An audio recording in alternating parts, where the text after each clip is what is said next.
Nagmadali na ang mga buhaya mga kababayan sa pag-pin down kay VP Inday Sara Duterte dahil akalain nyo ha, hindi lang impeachment pala ang kanilang plano mga kababayan, kundi balak rin nilang kasuhan ng plunder. Iba't ibang klaseng kasong pandarambong ito si VP Sara Duterte.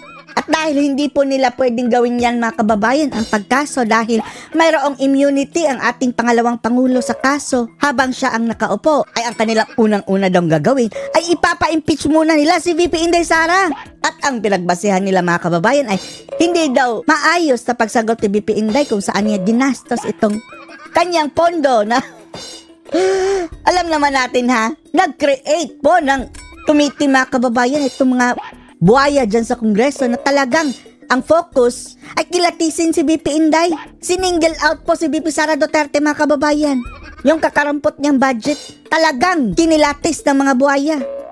Samantalang ang flood control project na bilyon-bilyon o trilyon na siguro mga kababayan at etong mga ayuda, mga kapretsohan mga kababayan, pikit mata sila. Oh, pero kay VP Sara, balak pang sampahan ng plunder mga kababayan. Panoorin niyo po. Posibleng pagbasehan ng impeachment laban kay Vice President Sara Duterte ang hindi maayos na paliwanag sa kung paano ginamit ng kanyang opisina ang... Hindi maayos na paliwanag mga kababayan dahil pending pa sa COA eh.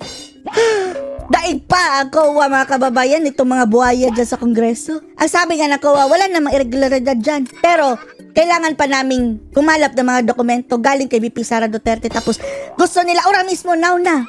Kung hindi yan ma-submit, plunder, impeach, talagang itong mga buhaya mga kababayan, ano? Ayon yan sa isang komite sa Kamara. At nakatutok si Tina Pangiliban Perez. Tapos ito mga kababayan, bulag-bulagan yan sila sa flood control. Sinungaling pa yung si Saldico no, na wala daw budget sa flood control. Tapos andon, nilabas si Sas Rogando Sasot mga kababayan na mayroon talaga sa Bicol.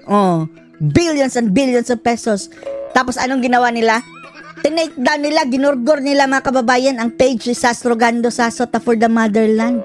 Ganyan sila kahudas mga kababayan. Kung di raw maayos na maipaliwanag ni Vice President Sara Duterte ang paggamit ng kanyang tanggapan. Dahil nilayasan sila ni Sara mga kababayan naalala nyo, nagpunta si Sara doon tapos umalis, hindi nag-take out. Dan ang kanilang gagawing dahilan mga kababayan na hindi daw umayos sa pagsagot. Kaya, ground for impeachment. Ang sabi pa ni Guanzon, mga ubob, mga syunga, ano ang grounds nyo? Hindi daw grounds ang mga ito mga kababayan, sabi ni Guanzon. Confidential funds, maaari raw itong gamiting basehan para sa kanyang impeachment. Sige, ayon sa House Committee on Good Government and Public Accountability. Unless, of course. Ito mga kababayan, ito ang dapat imbestigahan mga kababayan. Yung taong akala mo kung sinong malinis. Mapatunayan nila na justified yung kanilang paggamit. But as we see it... As you see it, ano ka ba? COA ka ba? Daig ka pa sa COA. Pag-antay ka sa resulta ng COA. Hindi pa nga nag-umpisa ang COA dyan, tapos kayo sabihin nila na anomalya. Talaga namang may liability po sila. Now, tapos, akala mo kung anong issue nila mga kababayan, gaano kalaki? Diyos mio, wala yan sa dumi sa kuko, sa budget ni Tambaloslos at flood control project nyo. Those two instances, masasabi po natin ay ground for impeachment because obviously there was a betrayal of public trust. Betrayal of public trust? Sino ka ba? Kung may betrayal of public trust, kayo yan dyan sa Kongreso. Mga buhaya kayo. At saka yung anti-graft. Ang tinutukoy ni Representative Joel Chua, ito mga kababayan ha, pakinggan nyo kung gaano kalaki ang pagbayad ng Office of the Vice President ng 16 million pesos. 16 million pesos ginawang issue. Renta. At misleading pa ang kanilang pagkaka-report mga kababayan. Renta daw for 11 days. No! Anong 11 days? Tingnan nyo nga, pwede ka bang magrenta ng 11 days? Syempre buwanan yan mga kababayan, siguro accumulated na yung renta na iyan. Para sa 11 araw na renta ng mga safe house noong 2022. Dahil ang pinagbasehan nila mga kababayan, binigay ang pera 11 days bago matapos ang taon. Hindi yan ibig sabihin na 11 days yung renta lang yun for 11 days. Ungas. Malamang siguro, backpay na yung ilan. Ganyan sila mag-twist ng story, mga Gayun din kababayan. ang pagbayad ng Department of Education sa ilalim ng BISE ng 15 million pesos noong 2023 para sa umano Youth Leadership Summit. 15 million pesos. Umalma kayo dyan. Malaking event yan, mga kababayan eh. Tapos wala silang reklamo sa 1.2 billion pesos na isang araw na pamimigay-migay ng ayuda ni Tambaloslos. Ang 1.4 billion per day para sa flood control. Nahawak ni Nasaldi ko. Na idinaan sa Armed Forces of the Philippines pero itinanggi ng AFP na dumaan sa kanila ang pera. Pati ganyan, mga kababayan, mga istorya twisted.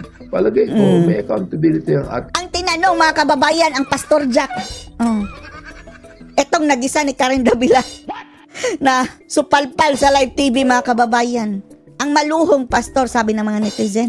the former president dito. The fact that she even signed personally all the vouchers. Sino nga ba ang tinutukoy mo, Abante? Ito si Abante, no? Ewan lang natin kung magsalita. Una, he even signed. She even signed. Ano ba, he or she? Sara, mga kababayan, tinawag niyang he. Kailangan po ito ng masusing pag-aaral. Mag-aaral. Burang ka na. Too late for you to Because we do not want pag-aral. Mga ganitong klaseng mga tao, mga kababayan, sarado na itong utak nito eh. Kahit anong turo mo dyan, ang kanyang sariling isip ang susundin yan, mga kababayan. Fix na ang utak niyan. to just hastily do that.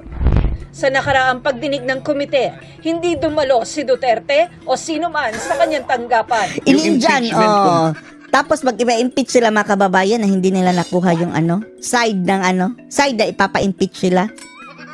Dahil mayroon silang sariling batas, mga kababayan, judge, jury, executioner sila na. Kung gusto nyo talagang mag-impeach, kumuha muna kayo ng third party sa COA. Antayin yung result sa COA. Kung mayroong nakita ang COA dyan, yan ang gamitin nyo sa korte. Anyway, mga kababayan, ang korte pala sinasabi. Kanila din korte ng mga buhaya dyan sa Kongreso. Hindi naman po yan nakabase sa kanyang pagdalo o hindi pagdalo. Nakabase po yan dun sa ebidensya na ipepresenta po nila kung paano po nila na... Ebidensya na! Sabi na ko, walang anomalya. Ayaw nila talaga, mga kababayan, maniwala.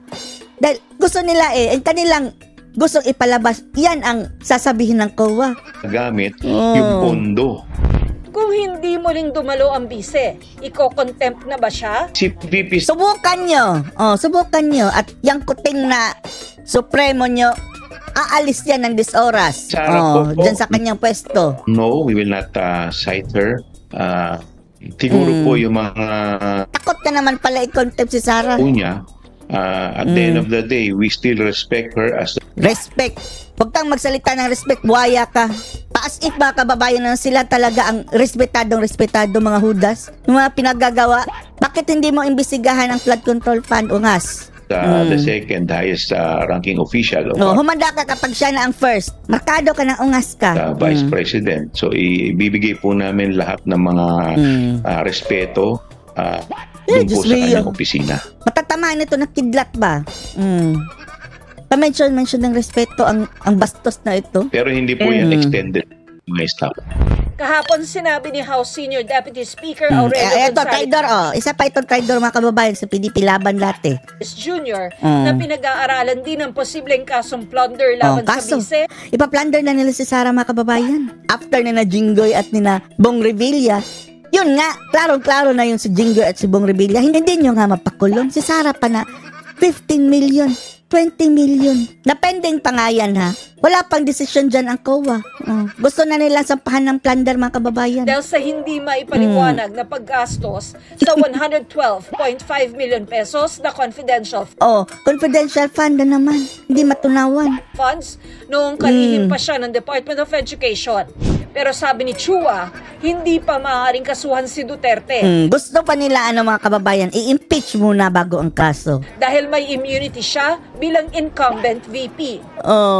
Ipapa-impeach muna bago sampahan ng kasong plunder. Hinihinga namin ng reaksyon si Vice President Duterte pero nauna niyang inihayag na may planong ipa-impeach siya at tinawag na yan ni Sara. Pamumulitika. Correct. Para sa GMA Integrated News. Anong masasabi niyo dito, mga kababayan, sa plano ng mga buhaya na bago nila sampahan ng kaso sa Sarang Plunder, ipapa-impeach muna. Anong masasabi niyo dito? Post or comments below.